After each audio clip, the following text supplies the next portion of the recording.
India's east coast is bracing for a potential disaster. Tropical cyclone Phailin, the massive storm, is heading towards Odisha state. People have been evacuating for days. A similar monster storm killed 10,000 people in the same area back in 1999. Ivan Cabrera has been tracking the storm for us.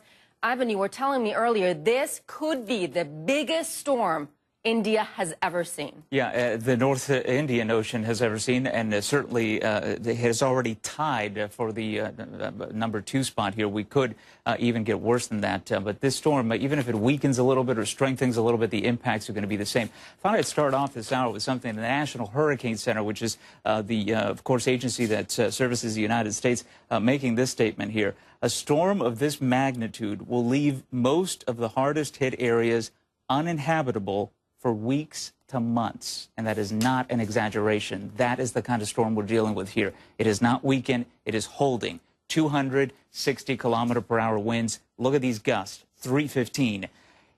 Even if you live in a well-built home, okay, those winds could tear your home apart. This is a Hurricane Katrina, this is a Hurricane Andrew, and we know what those storms did in the United States. And of course, the '99 storm, what it did to India. Let us hope that they have evacuated more people and that the results will be much, much more different this time around. But the storm, similar track.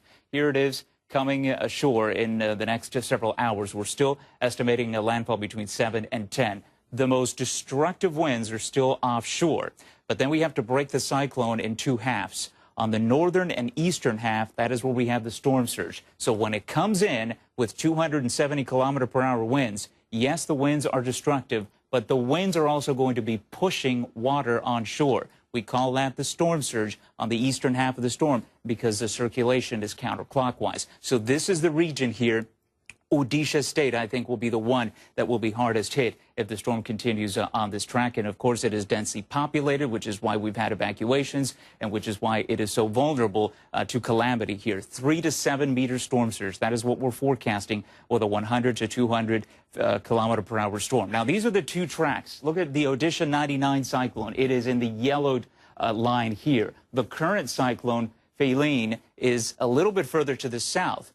But the effects, again, are going to be similar. Only 150-kilometer difference between landfalls. The only good thing I'll say is that this track is worse, the one that the '99 storm took, because these areas here are closer to the water. That is, they're closer to sea level here, so the storm surge is worse. The impacts would be worse. Phailin is a little bit further to the south. But no matter how you slice it, this is going to be a catastrophic storm, and whoever has not evacuated from the immediate coastline is going to be in a lot of trouble.